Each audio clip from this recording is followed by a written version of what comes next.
ساتھ خطاب ذیشان کے لیے گزارش گزار ہوں عالم نبیل فاضل جلیل حضرت علامہ مولانا محترم محمد عثمان بشیر نقشبندی صاحب آپ تشریف لاتے ہیں، خوبصورت گفتگو سے ہمارے قلوب اذہان کو معطر منور فرماتے ہیں۔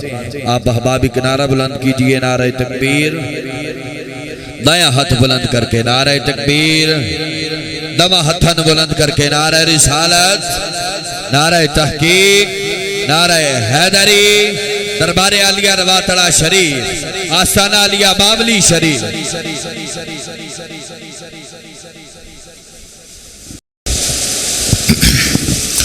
الحمدللہ الحمدللہ علی نوالہ، الصلاة والسلام علی مظہر جمالہ، اما بعد فاعوذ باللہ من الشیطان الرجیم، بسم اللہ الرحمن الرحیم۔ فمن يرد اللہ ان یہدیہ یشرح صدرہ للاسلام، صدق اللہ مولانا العظیم۔ ان اللہ وملائکتہ یصلون علی النبی، یا ایہا الذین آمنوا صلوا علیہ وسلموا تسلیما۔ الصلاۃ والسلام علیک یا رسول اللہ وعلی آلک واصحابک یا حبیب اللہ۔ الصلاۃ والسلام علیک یا خطیب الانبیاء والمرسلین وعلی آلک واصحابک یا رحمۃ للعالمین۔ لائق صد احترام، ذل احتشام، آبروئے آگہی و عرفان، فخر و سعادت، زینت الاصفیاء حضرت پیر سید عرفان امیر شاہ صاحب بخاری دامت برکاتہم العالیہ، گل خوشتر درگاہ عالیہ رواتڑا شریف، محقق عصر فخر و سعادت حضرت علامہ مولانا حضرت پیر سید جاوید اقبال شاہ صاحب زیدہ مجدہ، دیگر انتہائی قابل احترام برادران اسلام، حاضرین و سامعین، میں اور آپ اس وقت سالانہ ختم پاک عرس پاک کی محفل میں حاضر ہیں۔ قرۃ عیون صلحاء، مایہ صد وفا، فخر و سعادت حضرت پیر سید عثمان امیر شاہ صاحب بخاری رحمۃ اللہ تعالی علیہ، آپ کے سالانہ ختم پاک کی اس خوبصورت محفل میں حاضر ہیں۔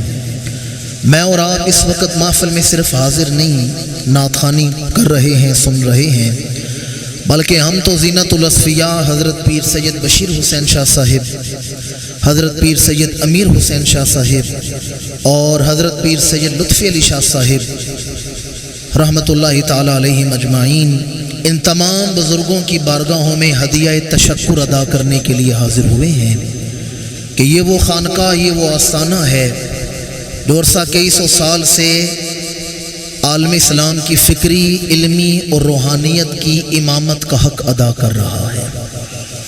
وقت اپنے دامن میں اتنی وسعت نہیں رکھتا کہ میں کوئی تمہید باندھوں اور آپ لوگوں کی ذہنی توجہ حاصل کروں، پھر گفتگو کا آغاز کروں۔ میں نے آپ احباب کے سامنے سورہ الانعام کی آیت نمبر 145 کا کچھ حصہ تلاوت کیا ہے۔ اس کی روشنی میں چند گھڑیاں رواتڑا شریف کی حاضری کا جو مقصد ہے، ہم اپنے کام کاج چھوڑ کے یہاں کیوں آتے ہیں، عرس کا موقع ہو یا کوئی بھی ایسا موقع ہو تو ہم یہاں کیوں حاضر ہوتے ہیں، ہمیں بشیر شاہ جی سے کیوں پیار ہے، ہم شاہ جی کی بارگاہ میں کیوں حاضر ہوتے ہیں، وہ جو مقصد ہے عرس کا اور آستانوں کا انشراح صدر، اس کے حوالے سے چند گھڑیاں اپنی معروضات عرض کروں گا۔ اللہ کریم مجھے حق بیان کرنے کی توفیق عطا فرمائے۔ اللہ کریم نے ارشاد فرمایا فَمَن يُرِدِ اللَّهُ أَن يَهْدِيَهُ يَشْرَحْ صَدْرَهُ لِلْإِسْلَامِ، فرمایا اللہ جسے ہدایت دینے کا ارادہ کرتا ہے، کیا کرتا ہے؟ اللہ ارادہ کرتا ہے میں نے اس بندے کو ہدایت دینی ہے۔ یاد رکھیں دنیا کی ہر نعمت ہم اللہ سے بغیر مانگے بھی حاصل کر لیتے ہیں، پر ہدایت ایسی نعمت ہے جو اللہ مانگنے والوں کو ہی عطا کرتا ہے۔ قرآن مجید کی جو دعائیں ہیں ترتیب کتابی کے حوالے سے، ان میں سب سے پہلی دعا ہے اہدنا الصراط المستقیم، پروردگار مجھے سیدھے راستے کی ہدایت عطا فرما۔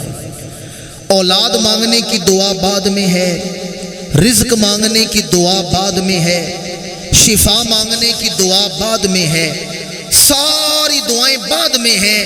پہلی دعا ہے پروردگار ہمیں سیدھے راستے کی ہدایت عطا فرما۔ تو اللہ کریم نے سورہ آل عمران میں فرمایا فَمَن يُرِدِ اللَّهُ أَن يَهْدِيَهُ، اللہ جسے ہدایت دینے کا ارادہ کرتا ہے، یشرح صدرہ للاسلام، اللہ اس کا سینہ اسلام کے لیے کھول دیتا ہے۔ کیا کرتا ہے؟ اس کا سینہ اسلام کے لیے کھول دیتے ہیں۔ ایک اور مقام پر فرمایا افمن شرح اللہ صدرہ للاسلام فہو علی نور من ربہ، اللہ جس کا سینہ اسلام کے لیے کھول دیتا ہے اسے مقام نور پہ بٹھا دیتا ہے۔ کس مقام پر بٹھاتا ہے؟ مقام، بولیں گے تو مجھے بھی سمجھ لے گی، آپ کو سمجھ آ رہی ہے کس مقام پر بٹھاتا ہے؟ مقام۔ اب یہ مقام نور کیا ہے؟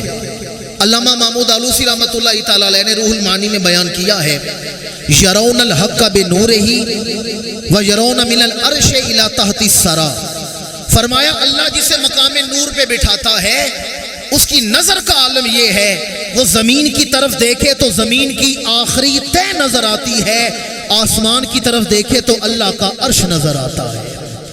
اب وہ اپنی نظر سے نہیں دیکھ رہا، یرون الحق بنورہ، وہ تو حق کے نور سے دیکھ رہا۔ اور اب جو حدیث سنا رہا ہوں اسے مسند امام احمد بن حنبل میں حضرت امام احمد بن حنبل نے بیان کی ہے، اور تمام مفسرین نے اس آیت کی تفسیر میں بیان کی ہے۔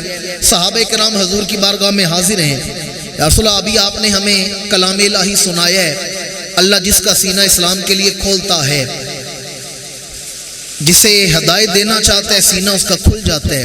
اس سے مراد کیا ہے؟ انشراح صدر کیا ہے؟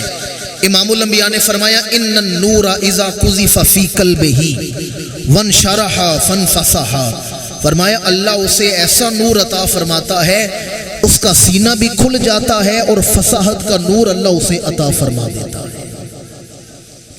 میں نے زیادہ گفتگو نہیں کرنی، صرف 3 حدیثیں سنانی ہیں، 2 میرے موضوع کے متعلق ہیں اور ایک مدینہ منورہ کے حوالے سے، کہ میں اور آپ جانتے ہیں کہ زینت الاصفیاء فخر السادات حضرت پیر سید عرفان امیر شاہ صاحب بخاری رات جو گزری ہے، ابھی تازہ مدینہ منورہ کے وہ درد اپنی آنکھوں میں بسا کر لائے، وہ کیفیات، وہ نور اپنے سینوں میں محفوظ کر کے لائے۔ تو میں نے 3 ہی حدیثیں سنانی ہیں اور گفتگو سمیٹ لینی ہے۔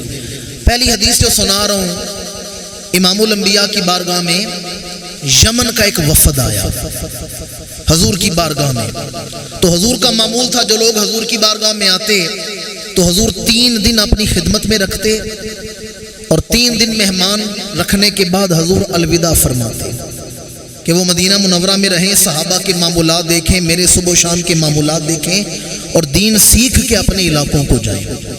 یمن کا وفد آیا، 3 دن حضور کی بارگاہ میں رہا۔ 3 دن کے بعد حضور کا معمول تھا حضور ایک محفل کا انعقاد کرتے اور اہل قافلہ کو حضور تحفے بھی عطا فرماتے۔ 3 دن وہ حضور کی بارگاہ میں رہے، پھر حضور نے محفل کا انعقاد کیا، نشست کا انعقاد کیا، پھر حضور نے سب کو تحفے عطا فرمائے۔ بڑی آپ کی توجہ کا طالب ہوں، جب امام الانبیاء نے تحفے عطا فرمائے تو حضور نے فرمایا تم میں سے کوئی رہ تو نہیں گیا، کوئی ایسا آدمی جو رہ گیا ہو؟ تو ایک آدمی نے کھڑے ہو کے عرض کیا یا رسول اللہ ہم سب نے تحفے لے لیے ہیں، ہاں ایک ہمارا غلام ہے جسے ہم نے اونٹوں کی حفاظت کے لیے مدینہ سے باہر چھوڑ رکھا ہے، ایک ہمارا غلام ہے جو سامان کی جانوروں کی خدمت کے لیے وہاں موجود ہے۔